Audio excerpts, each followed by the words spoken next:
Few names from the era of the Roman Republic inspired not respect, but fear.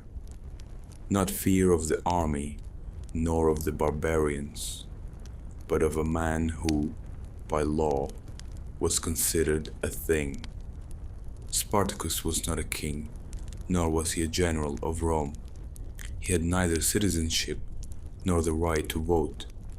He was supposed to be forgotten immediately after his very first battle in the arena. But the opposite happened. From a runaway slave, he became the leader of an army that defeated the legions. His name could no longer be spoken aloud in the Senate without trepidation. And Rome itself, a city accustomed to dictating terms to the entire world, faced for the first time something it could not quickly suppress. This is not a story about a legend. In the second half of the first century BC, the Roman Republic had achieved what its citizens simply called order. Territories expanded steadily outward. The economy ran on the labor of enslaved people. The army remained disciplined, efficient, and nearly impossible to defeat in open battle. Within this system there was almost no room for accident. Everything was accounted for, distributed, and subordinated to law. A slave within this structure was not considered a full human being. He was a resource. He was bought and sold, punished and deployed, his existence relevant only insofar as he generated profit or created problems. His inner life, his ambitions, his capacity for strategic thought, none of this entered the Roman calculus. One of them would eventually become the greatest problem Rome ever created for itself. Little is known about his early life. Ancient sources indicate that Spartacus came from Thrace, a region in the northeastern Balkans where Rome repeatedly clashed with local tribes. He is believed to have served in the auxiliary units of the Roman army, which meant he was already intimately familiar with legionary discipline, battlefield tactics, and the internal logic of Roman military organization. This was knowledge that would later prove decisive. For reasons that remain unclear, he fell out of the system, whether through desertion, capture, or some sequence of misfortune. The sources do not agree. What is certain is that his status changed abruptly and completely.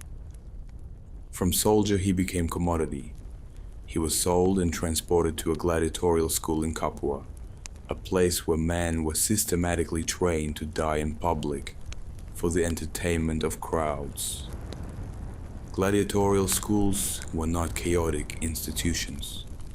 They were tightly organized, almost bureaucratic in their efficiency. There was discipline, structured training, adequate nutrition, everything necessary to produce a capable fighter. But beneath all of it ran a single, non-negotiable foundation. Every man inside was property. Spartacus distinguished himself quickly, not only through physical ability, though that too was considerable. What set him apart was the quality of his attention. He watched the trainers, studied the schedules, observed the patterns of the guards and the rhythms of control. He did not accept the conditions of his imprisonment as permanent facts of nature. He analyzed them. This was the system's first mistake. It assumed that a man could be kept physically compliant without ever becoming strategically dangerous. It confused the absence of rebellion with the absence of thought. The school in Capua was owned by Lentulus Batiatus, a man who understood precisely the commercial value of skilled gladiators. Men like Spartacus, were investments, fed better than common slaves, trained with greater care, preserved until the moment of maximum return. But even within this relatively privileged captivity, the boundary held firm. No freedom, no autonomy, no future outside the arena. A plan to escape could not have been impulsive. It required coordination across individuals who had little reason to trust one another, careful timing, and a realistic assessment of what success and failure would each cost. Ancient sources suggest that approximately 200 men were involved in the conspiracy, but only a few dozen were able to act when the moment came. The rest either lost their nerve or were exposed before they could move. The very existence of the conspiracy reveals something important about the tension beneath the system's surface. But more significant still is the fact that it was not discovered and crushed before it could begin. In 73 BC, Spartacus and a group of gladiators made their move. Their initial weapons were almost absurdly modest: kitchen knives, iron spits, whatever could be seized from the school's cooking quarters. This was not an army, it was a breakout, raw and improvised. But within hours, the situation transformed. The escapees intercepted wagons carrying gladiatorial weapons intended for upcoming bouts. Now they had swords, shields, and armor. More importantly, they had something that changed the nature of what they were doing. The means to resist, not merely to flee. They moved towards the slopes of Vesuvius, a volcano that, in that era, was not yet associated with catastrophe and was simply an imposing, sparsely traveled landmark. The position offered natural cover, elevated sidelines, and a defensible perimeter. From a tactical standpoint, it was a sound choice, the kind made by someone who understood terrain. Rome's response was characteristically confident and, as it turned out, characteristically miscalibrated. A force was dispatched under the praetor Gaius Claudius Glaber, not a full army, but a detachment sized to handle what was regarded as a local disturbance. In the Roman view, this was exactly what it appeared to be: a small, temporary problem requiring prompt elimination. Glaber positioned his men at the base of Vesuvius and blocked the primary descent route. The logic was clean: cut off from supplies and escape, the fugitives would either surrender or starve. The mountain would do Rome's work. What Glaber had not accounted for was Spartacus. Rather than attempting to force his way through the fortified path, a frontal assault that would have ended the rebellion before it truly began, Spartacus chose a road the Romans had left unguarded because they considered it impassable. Using ropes braided from wild vines, his men descended the steep, crumbling flanks of the volcano under cover of darkness and emerged behind the Roman encampment. It was a calculated risk, the kind that requires not only courage, but the ability to make accurate judgments about what an opponent believes to be impossible. The attack from the rear destroyed Glaber's detachment. For Rome, this was not yet a catastrophe. It was an embarrassment, an anomaly to be corrected. But for those paying close attention, it was something else. Evidence that the person leading these men was thinking in ways that slaves were not supposed to think. After the victory at Vesuvius, Spartacus's numbers swelled rapidly. Enslaved workers from surrounding estates arrived, along with shepherds, deserters, and others who existed at the margins of Roman society. The dynamic was straightforward. Any force capable of standing against Rome became a point of gravity for everyone the system had failed or discarded. But growth brought its own complications. A larger group meant more fractured motivations. Some who joined were seeking liberty, others wanted plunder. Some were driven by vengeance with no particular strategy attached. Holding such a coalition together, forging it into something that could fight and survive, required a kind of leadership that had nothing to do with brute authority. This was the second quality that made Spartacus exceptional: his capacity to impose structure on circumstances that should have produced only chaos. He began organizing his followers along recognizable military lines. Roles were defined, training was introduced, supply and order were attended to. The result was not a Roman legion, but it was no longer a mob either. Rome, meanwhile, continued to underestimate what was forming in the countryside. The defeats were explained away as the failures of individual commanders, as bad luck, as statistical noise. The institution was not yet willing to admit that the disturbance might be systemic, but the evidence kept accumulating. Roman detachments sent against the uprising returned defeated, or did not return at all.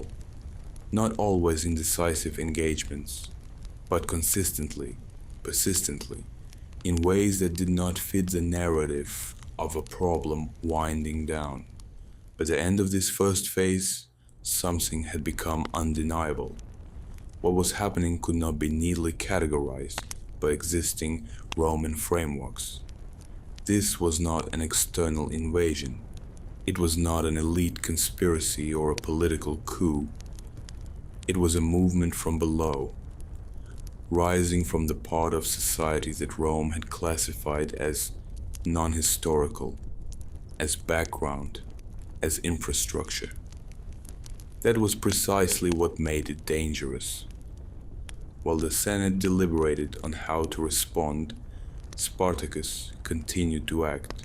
He avoided engagements he could not win. He selected objectives that could be taken cleanly and abandoned before Roman strength could be brought to bear. He was patient in a way that desperation does not permit. This was not the behavior of a man running blindly from his captors.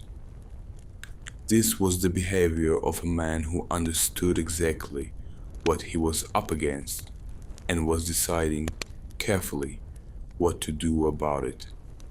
That was Rome's real problem. Not a rebellion, not a disturbance, an adversary. After the first victories on the slopes of Vesuvius, events accelerated far beyond what Rome had anticipated. What had begun as the flight of a few dozen gladiators was transforming into something the Republic had no established category for: a gathering force drawing men from across southern Italy, growing not by recruitment but by gravity. The explanation was not, at its core, about one remarkable individual. It was about the structure of Roman society itself.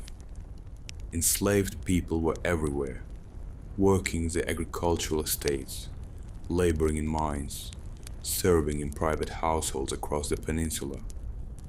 They were controlled, surveilled, and legally classified as property, but they could not be fully isolated from one another. Information traveled through the networks that slavery itself created, between fields, along roads, in the brief exchanges permitted between those who shared the same condition. When news of Vesuvius spread, it spread as something more than a report of a military skirmish. It spread as a fact that rearranged what people believed was possible. The name Spartacus became known long before most people had any chance of seeing him. It passed between people as a piece of essential information. There was a man who had broken free and had not been immediately destroyed. That alone was enough.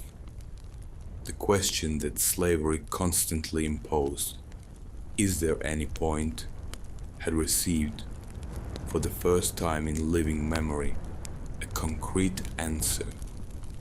People came not because they had been persuaded by an ideology or a vision of a future society. They came because, for the first time, there was somewhere to go. The growth was rapid and, from a command perspective, immediately complicated. Dozens became hundreds. Hundreds became thousands. The composition of this expanding force was heterogeneous in ways that mattered enormously. There were gladiators, trained in combat and accustomed to discipline. Agricultural slaves, who brought numbers but little military experience. Shepherds and herdsmen who knew the terrain. And increasingly, free but destitute people, for whom joining the uprising represented a gamble on a better position than the one poverty had assigned them. Each group arrived with different expectations and different definitions of what success would look like. Some wanted to leave Italy entirely, to cross the Alps and return to their homelands in Gaul or Thrace or elsewhere. For them, the goal was exit, to be beyond Rome's reach, to go home, to stop running. Others had no homeland to return to, or none they could realistically reach, and wanted something more immediate. The wealth of the villas they had spent their lives building for others, redistributed through force. Still others were driven by something older and harder than strategy.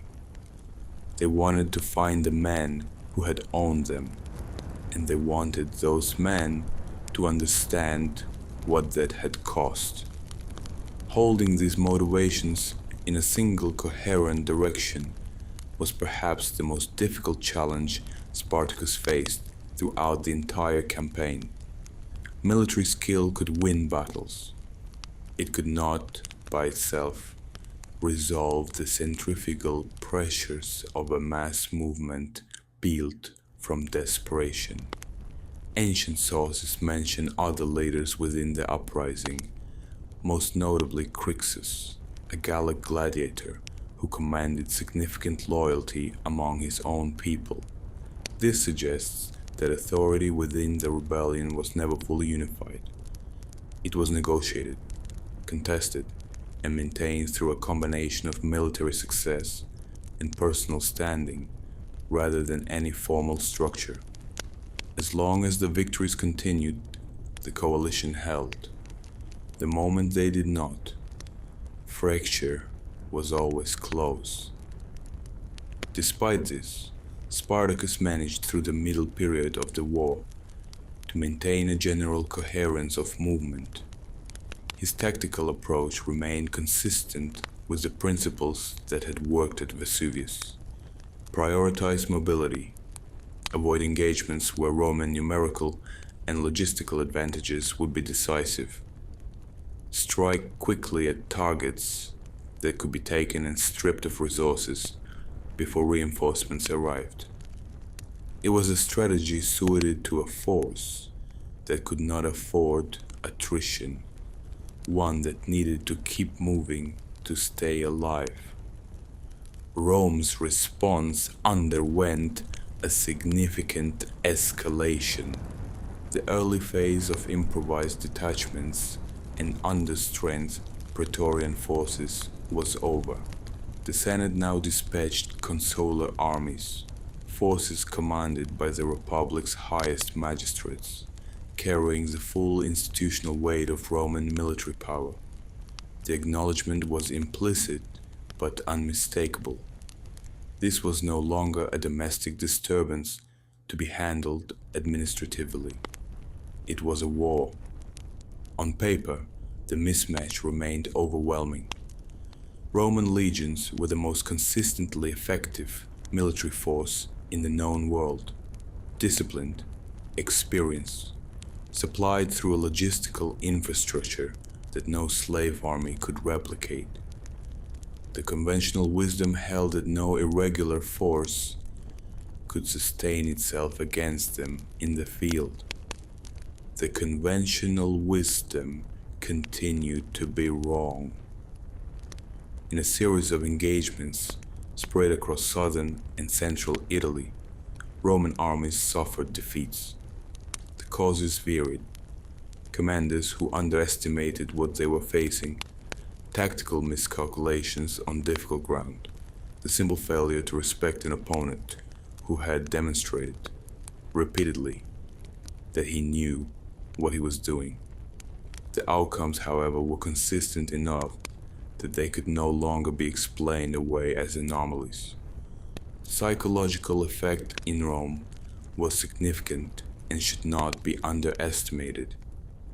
The Republic's social order rested on a hierarchy that depended, at its base, on the assumption that the enslaved were manageable, controlled not just by chains and punishment, but by the self-evidence of Roman power. Every time that power was visibly defeated in the field, the assumption eroded a little further. Fear, which Roman slave owners had always used as a tool of management, now began to flow in the opposite direction. It was in this period that Spartacus made the decision that historians have debated ever since. Rather than consolidating his position in the south or turning toward Rome itself, a move that would have been symbolically staggering, whatever its practical outcome, he directed his army northward toward the Alps. The most coherent interpretation is that he intended to lead his people out of Italy altogether, across the mountains and beyond the reach of Roman legions, dispersing into their various homelands, rather than fighting a war that, however successfully conducted, could not be won indefinitely against the resources of the entire Republic. The logic was sound. The execution was not. A substantial portion of his forces refused to follow. For many, moving north meant abandoning the wealth and opportunities that central and southern Italy continued to offer. The coherence that military success had purchased began to break down. The internal divisions, suppressed through momentum, surfaced in full. Crixus and a significant detachment separated from the main force and moved independently. They were engaged and defeated by Roman troops near Mount Garganus.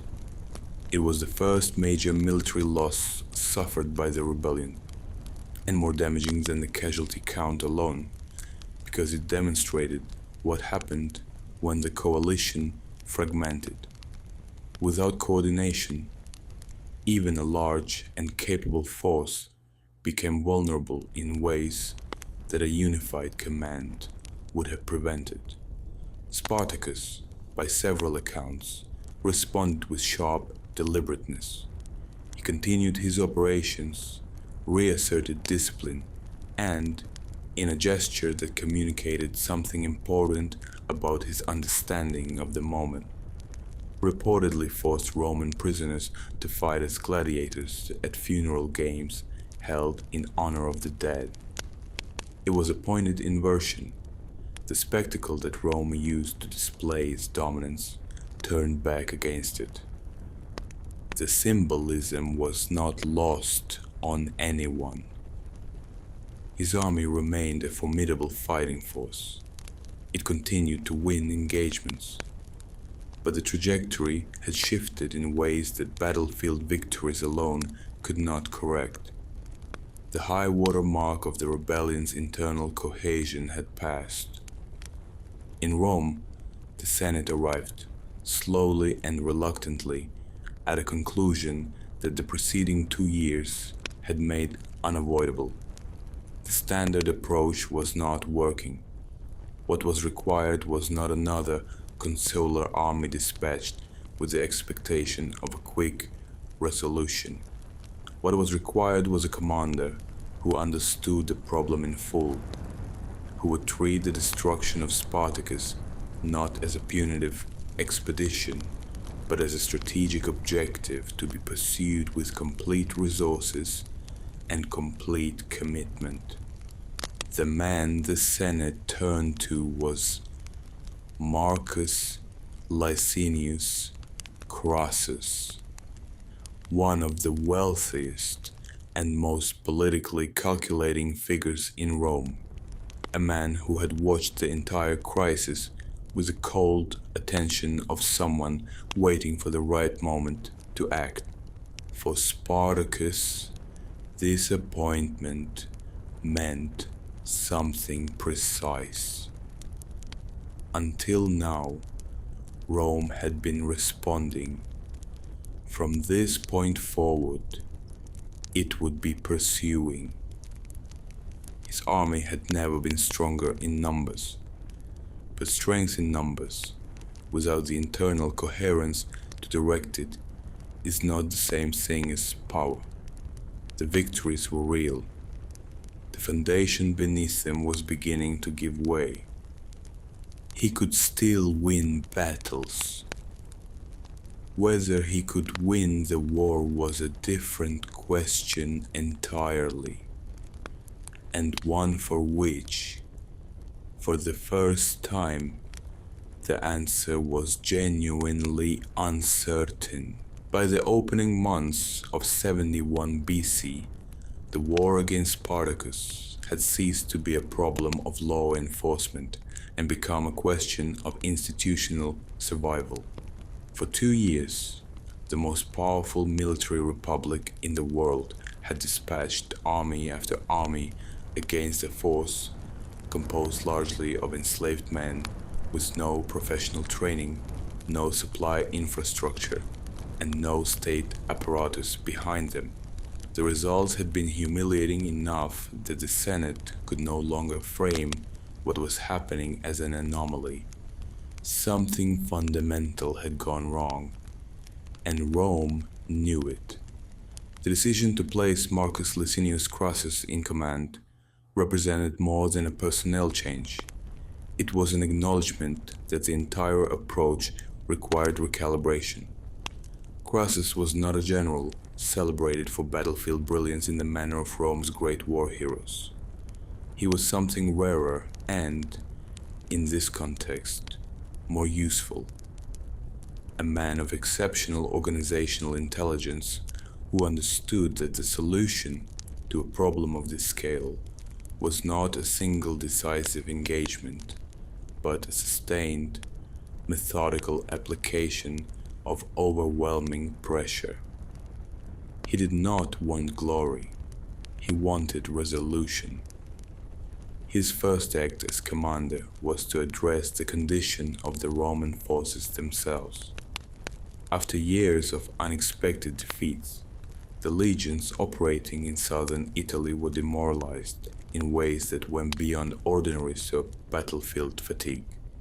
Men had learned to be cautious in the wrong direction, cautious about engaging an enemy they had come to fear, rather than cautious about the discipline that made Roman armies effective in the first place. Crassus diagnosed this immediately.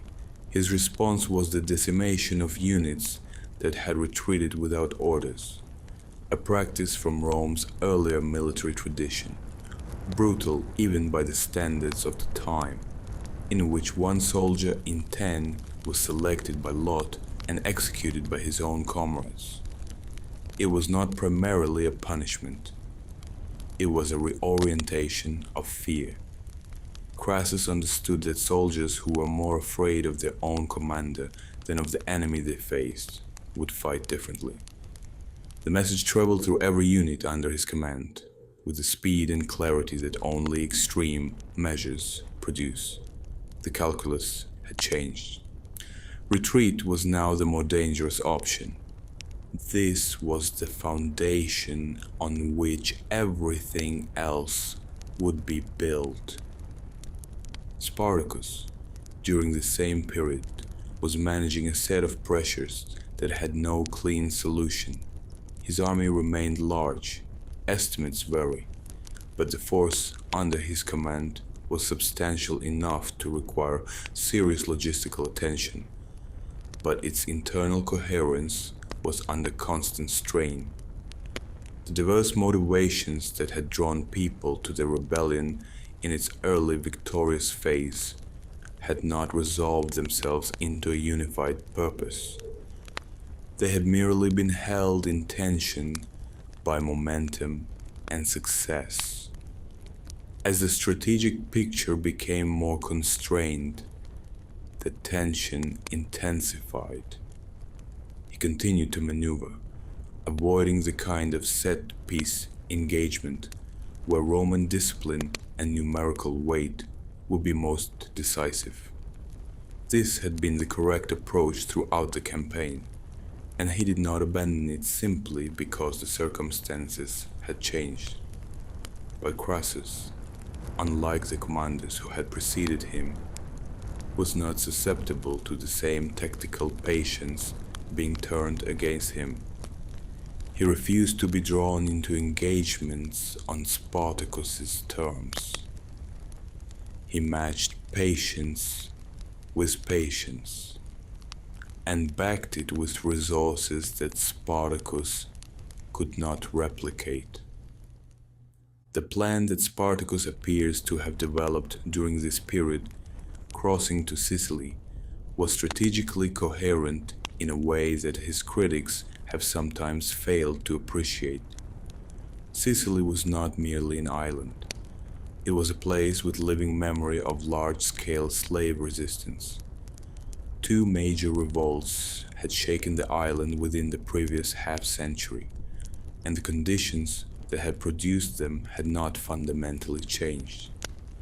Establishing a base there would have meant access to new supplies, a defensible position separated from the Italian mainland by water, and the possibility of rebuilding the coalition's strength beyond the reach of Roman land forces. It was a plan that understood the rebellion's greatest structural weakness, its inability to hold and consolidate territory, and attempted to address it. The plan failed. The precise reasons remain unclear across the ancient sources. Intermediaries who had promised to arrange ships either could not or did not deliver. Whether this was treachery, incompetence, or simply the difficulty of coordinating a maritime operation under wartime conditions is impossible to determine. The outcome was unambiguous. Spartacus and his army remained on the Italian mainland, and the window that Sicily might have opened closed without ever having been entered. Crassus moved to exploit the situation with characteristic thoroughness. He ordered the construction of a fortified line across the narrowest point of the Bruttian Peninsula, the toe of the Italian boot, a system of ditches, earthworks, and walls designed not to defeat Spartacus in battle but to deny him the freedom of movement that had sustained the rebellion from its first days. It was an engineering operation on a significant scale, executed with the logistical capacities that only a state could bring to bear. The logic was simple and suffocating. If the rebellion's survival depended on mobility, then remove the space in which mobility was possible. For an army that had kept itself alive through speed and unpredictability, the fortifications represented something qualitatively new. Spartacus had always been able to choose where and when to engage. Now someone else was making that choice, slowly and deliberately, by reshaping the physical environment. Supplies began to run short. The combination of restricted movement and the size of the force that needed to be fed created a compound pressure that no tactical ingenuity could fully relieve. Crassus did not need to defeat the rebellion in battle. He was engineering conditions in which the rebellion would defeat itself. Spartacus responded with one of the most operationally daring moves of the entire campaign. On a night of poor weather, rain and wind that reduced visibility and complicated the defenders' response, a portion of his forces moved against the fortified line directly and broke through. It was not the action of a commander who had run out of ideas. It was the action of a commander who understood that the alternative to a dangerous breakout was slow strangulation, and who chose the risk that at least preserved agency.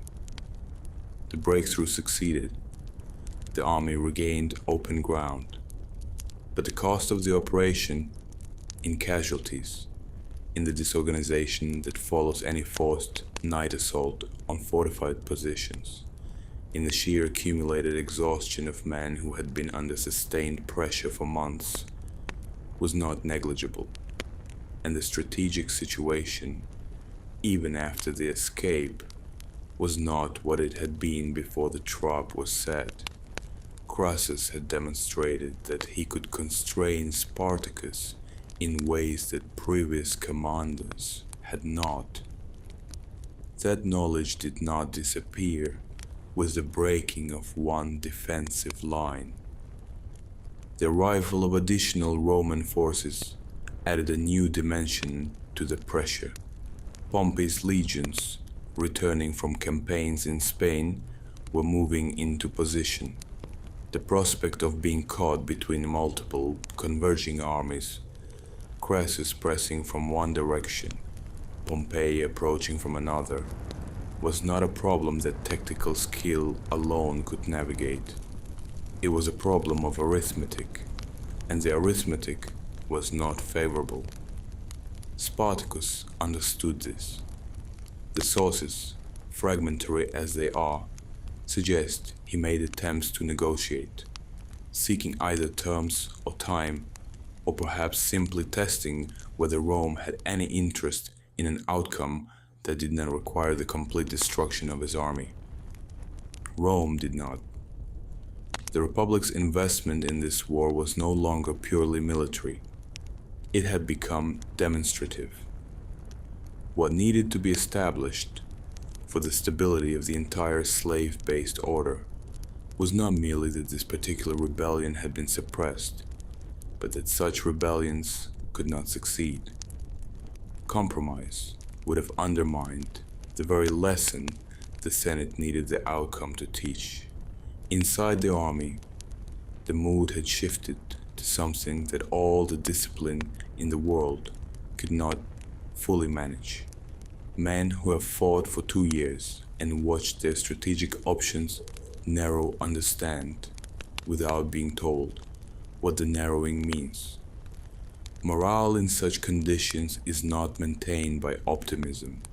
It is maintained by the authority of the person standing in front of them. That authority Spartacus still possessed.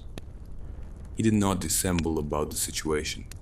He did not construct false prospects or pretend that circumstances were other than they were. His behavior through this final period suggests a man who had made peace with the arithmetic while refusing to surrender to it, who understood with precision that the battle ahead would be decisive, and who chose to meet it as a commander rather than as a fugitive. The rebellion had traveled an extraordinary distance from its beginning, from a kitchen breakout in Capua to a war that had occupied the full attention of the Roman Republic for the better part of 3 years. Every structure has a limit to what it can sustain. Spartacus had reached his, not fleeing, not broken, but standing at the head of an army that Rome had been forced to take seriously, facing the end with the bearing of someone who had never, at any point, been anything other than a genuine adversary. By the time the campaign entered its final phase, Rome had long since stopped treating what was happening in southern Italy as one crisis among many competing for the Senate's attention. The Spartan War had consumed 3 years, destroyed multiple armies, humiliated a succession of commanders, and unsettled the psychological foundations on which the entire slave-based order rested. What was required now was not merely a military victory. It was a conclusion, final, unambiguous, and instructive enough to carry weight for generations. Marcus Licinius Crassus continued to operate with the same methodical patience that had defined his command from the beginning. After Spartacus broke through the fortified lines on the Bruttian Peninsula, a lesser commander might have responded with the kind of aggressive pursuit that Roman military tradition celebrated. Crassus did not. He understood that pursuit, conducted hastily against a force that was still capable of turning and fighting effectively, was exactly the kind of situation in which careful plans unraveled and reputations collapsed. He had watched too many of his predecessors make that mistake. Instead, he moved to reassert control over the key corridors and supply routes of the region, systematically reducing the space in which the rebellion could breathe. He was not chasing Spartacus. He was constructing the conditions in which Spartacus would have nowhere left to go. The strategy was attrition in its most deliberate form, not the attrition of constant bloody engagement, but the attrition of constraint, of accumulating pressure applied at every point where the rebellion depended on freedom of movement to survive. Spartacus, in this same period, was making decisions under a quality of pressure that had no precedent in the campaign's earlier phases. His army remained a significant force, thousands of men who had proven repeatedly and against considerable odds that they could fight and win against Roman legions. But the condition of that force had deteriorated in ways that numbers alone did not capture. The relentless movement of the preceding months, the recurring shortages of food and equipment, the absence of any stable base from which to rest and recover, all of it had accumulated into a kind of exhaustion that tactical success could briefly relieve, but never fully resolve. The internal tensions that had always run beneath the surface of the coalition were now harder to manage. In the early years of the rebellion, the shared experience of improbable victory had functioned as a form of social cohesion. Disagreements about ultimate purpose could be deferred when the immediate reality was that they were alive, free, and winning. That deferral was no longer available. The divergent goals that different groups had brought to the movement pressed more insistently as the strategic picture narrowed. Some units were operating with less coordination than Spartacus required, pursuing local objectives that made tactical sense in isolation but compromised the coherence of the whole. Every such deviation increased vulnerability at the very moment when the margin for error had become vanishingly small. He worked to maintain control, and by most accounts succeeded well enough that the army continued to function as a unified force rather than dissolving into independent bands. But the tools available to him were limited.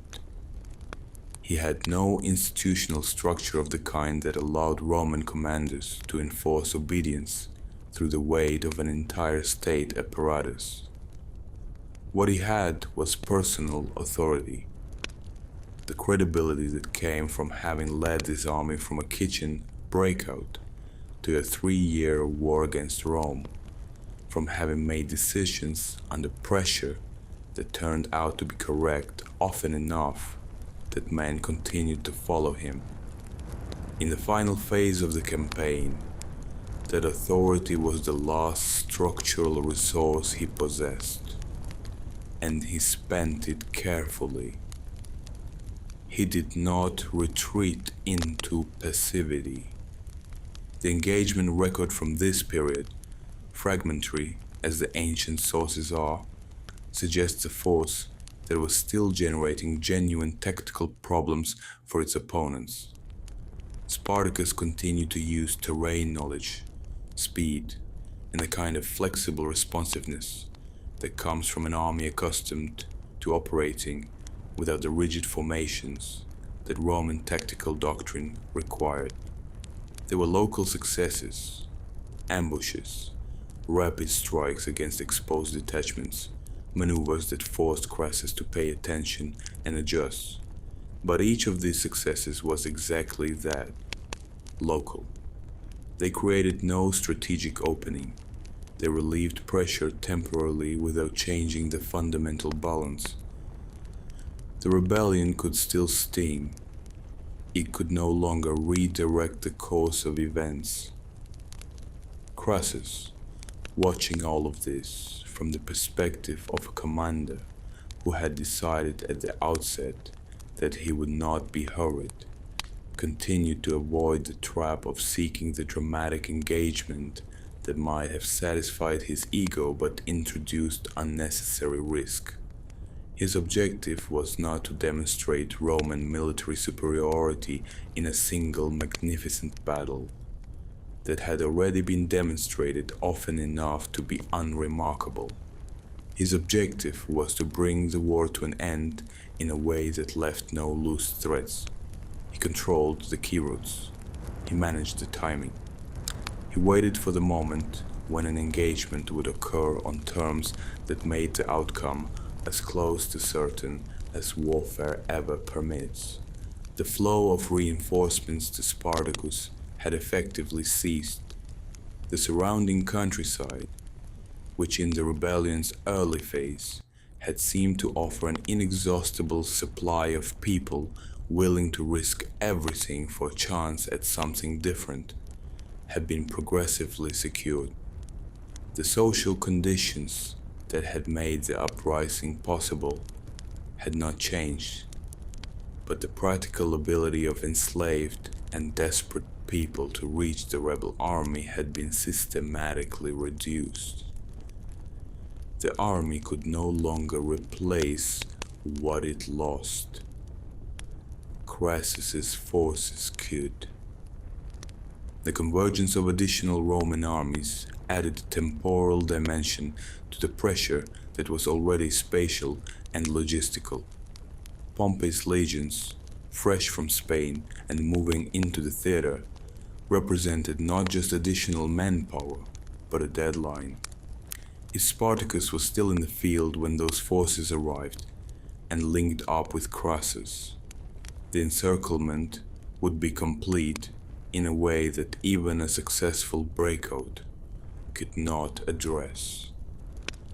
The geography of the situation was becoming a sentence. In these conditions, Spartacus arrived at a decision that his entire career as a commander had been building toward, without either of them having chosen it.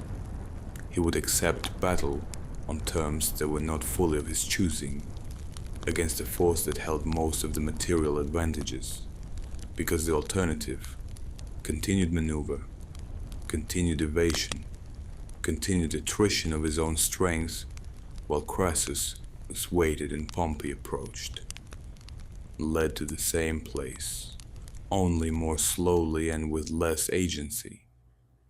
He chose the battle. This was not desperation. A desperate man does not spend weeks attempting to organize his forces with the care that the sources attribute to Spartacus in this period. He understood what he was facing with the same clarity he had brought to every significant decision in the campaign. He had always been willing to accept risk when the alternative was worse. This was that calculation, made one final time at the highest possible stakes. He prepared as thoroughly as circumstances permitted. He knew the quality of what he was facing. He had studied Roman military organization since before his enslavement, and 3 years of fighting Roman armies had left him with no illusions about their capabilities. The advantage his army retained was the one that no amount of Roman discipline could manufacture.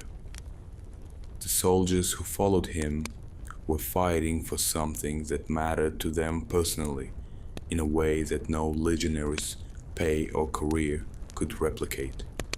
Whether that advantage would be sufficient against the weight of everything Rome brought to bear was the question that the battle would answer.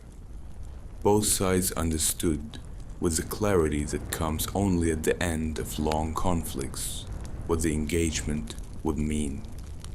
For Crassus, it was the closing of an account that Rome could not afford to leave open. For Spartacus, it was the final expression of something that had begun as a kitchen breakout and had become, against every reasonable expectation, a war. He approached the moment not as a symbol, not as a fugitive cornered at last, but as what he had always been, a commander who had taken an impossible situation and made it last 3 years longer than anyone thought it could. Rome was a system that could not permit such a challenge to go unanswered. Spartacus was a man who had decided long ago that the answer was worth giving. The final battle came in 71 BC in the region of Lucania in southern Italy, and it came with the quality of inevitability that both sides had understood was approaching for months. The maneuvering was over. The space for delay had been consumed. What remained was the collision itself, the moment toward which 3 years of war, 2 years of Roman humiliation, and one extraordinary act of resistance had been building since a group of gladiators had armed themselves in a kitchen in Capua. Spartacus brought his army to the field in a condition that reflected everything the final phase of the campaign had cost. The man who fought that day had endured sustained pressure of a kind that tests not just physical endurance, but the deeper capacity to continue believing that what they are doing has a point. They were short of supplies. They had been moving constantly, resting rarely, losing people they could not replace. The internal tensions that had complicated command throughout the rebellion had not resolved. They had hardened into something that discipline alone could no longer fully contain. The army that faced Crassus's legions was not the force that had swept through southern Italy in the campaign's first astonishing year.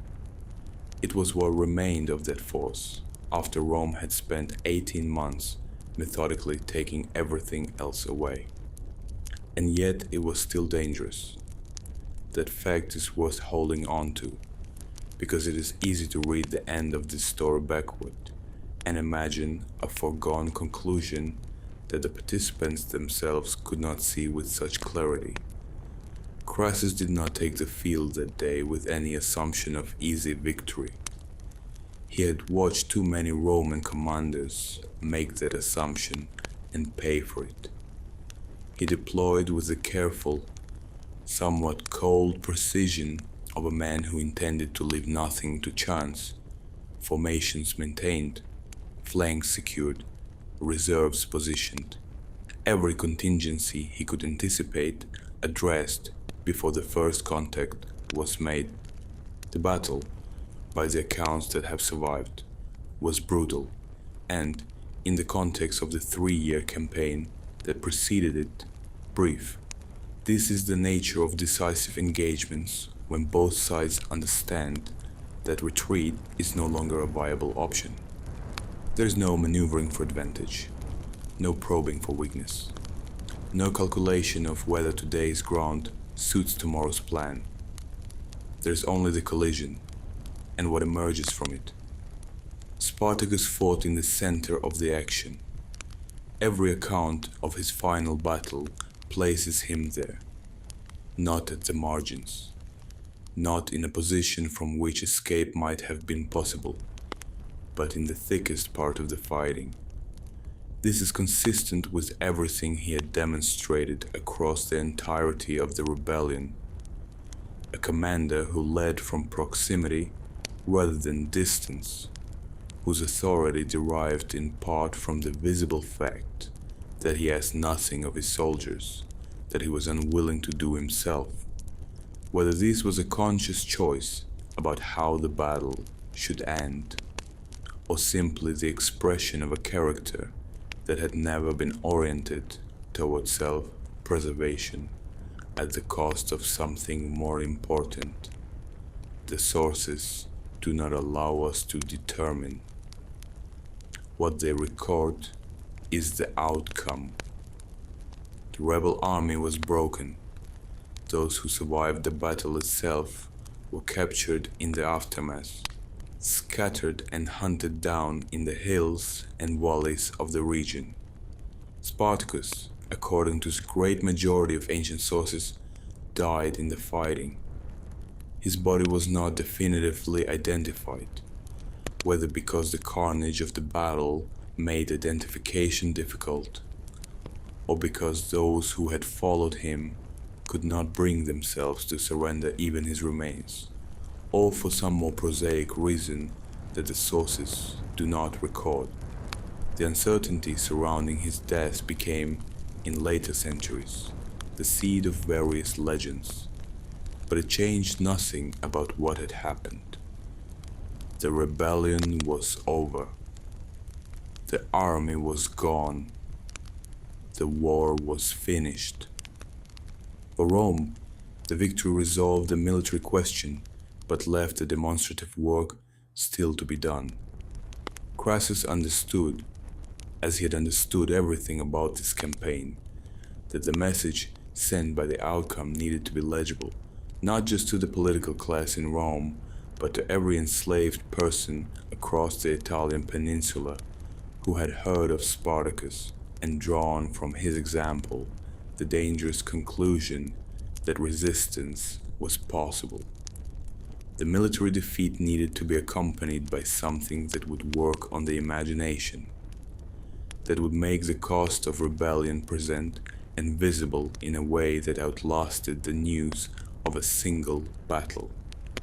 He ordered the crucifixion of approximately 6,000 prisoners along the Appian Way, the great road that ran from Capua to Rome, the same road that Spartacus's army had once threatened to make impassable for Roman commerce. The crosses were spaced at regular intervals for miles. Travelers moving between the two cities passed through a corridor of the dead that remained in place for an extended period. The bodies left as a deliberate and sustained communication. The message was not subtle and was not intended to be. It said, "This is what happens." It said, This is what the end of this road looks like, it said. There is no version of this story in which the outcome is different. The signal was received.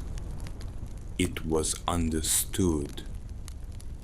But signals address the surface of a problem. They do not reach the roots. The rebellion had done something that punitive spectacle could not undo. It had made visible, in the most concrete possible way, a structural vulnerability that the Roman order preferred to treat as a theoretical. An economy built on the mass enslavement of human beings was not, as it turned out, infinitely stable.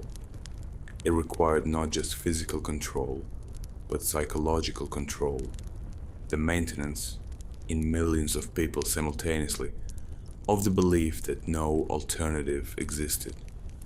Spartacus had broken that belief, not for everyone, not permanently, but sufficiently and publicly enough that the break could not be fully repaired by crucifying those who had acted on it. The Senate and the Roman ruling class drew their own conclusions from what had happened, and those conclusions were predictable. More surveillance, harsher punishment for early signs of resistance, greater attention to the prevention of the conditions under which another Spartacus might emerge.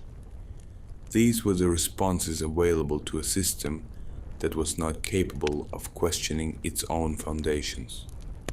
They were also, in the long run, insufficient, not because Rome fell soon after, but because the underlying dynamics that the rebellion had exposed continued to operate beneath whatever new controls were imposed. Spartacus's name did not enter the official memory of Rome as a figure worthy of admiration or emulation. Roman historiography treated him as a threat that had been successfully managed, a useful example of what happened to those who stepped outside their assigned place, but not a story to be told with any sympathy or complexity. The official narrative required that what he had done be framed as futile, as the predictable failure of a challenge to an order that was both natural and permanent. The unofficial memory was harder to control. He left behind no state, no institution, no written record of his own voice or intentions. The rebellion was suppressed, and the structure against which he had fought not only survived, but continued to operate for another several centuries. By every conventional measure of historical success, he lost. But something persisted that Rome could neither crucify nor erase. The knowledge that the system had been genuinely threatened, that a man with no resources, no state, no formal military command, and no population that Rome considered historically significant had forced the Republic to deploy its full institutional weight for 3 years before the threat was finally extinguished. That knowledge could not be made to disappear. It lived in the memory of everyone who had watched, or participated, or simply heard the name and understood what it had once meant to hear it.